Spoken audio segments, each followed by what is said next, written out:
Ako ang aswang na namumugot ng ulo ng mga bata. Nakikita niyo to, ang ulong hawak ko.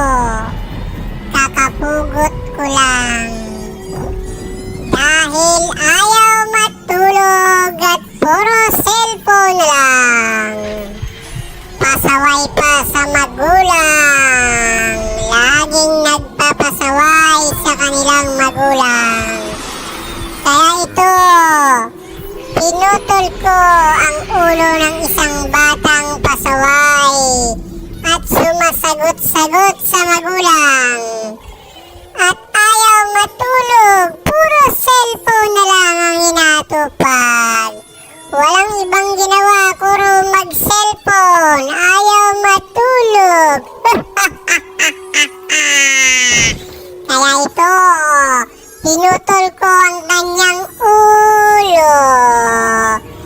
Kaya ikaw, kung ayaw mong maputol ang ulo mo, matulog kang maaga at huwag na mag-cellphone.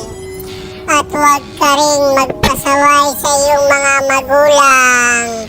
Sundin mo ang inuutos nila.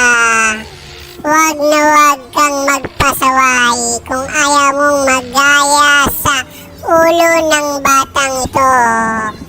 Pinutol ko dahil ayaw matulog, puro cellphone lang.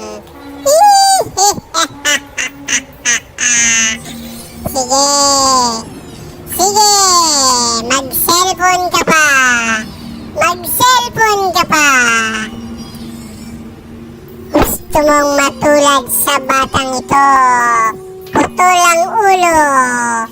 Kinain ko ang kanyang katawan, ang kanyang atay. Kaya ang ulo na lang ang natira. Sige, magpasaway pa kayo. Mag-cellphone pa kayo at huwag kayong matulog ng maaga kung ayaw niyong magaya sa batang ito. Oh, ha, ha, ha, ha, ha. Oh, ha, ha, ha, ha, ha. Sige.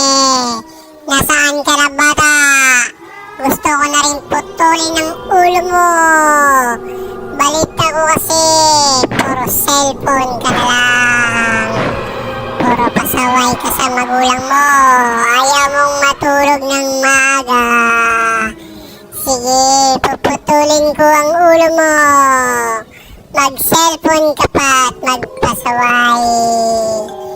Puputulin ko ang ulo mo katulad sa batang ito.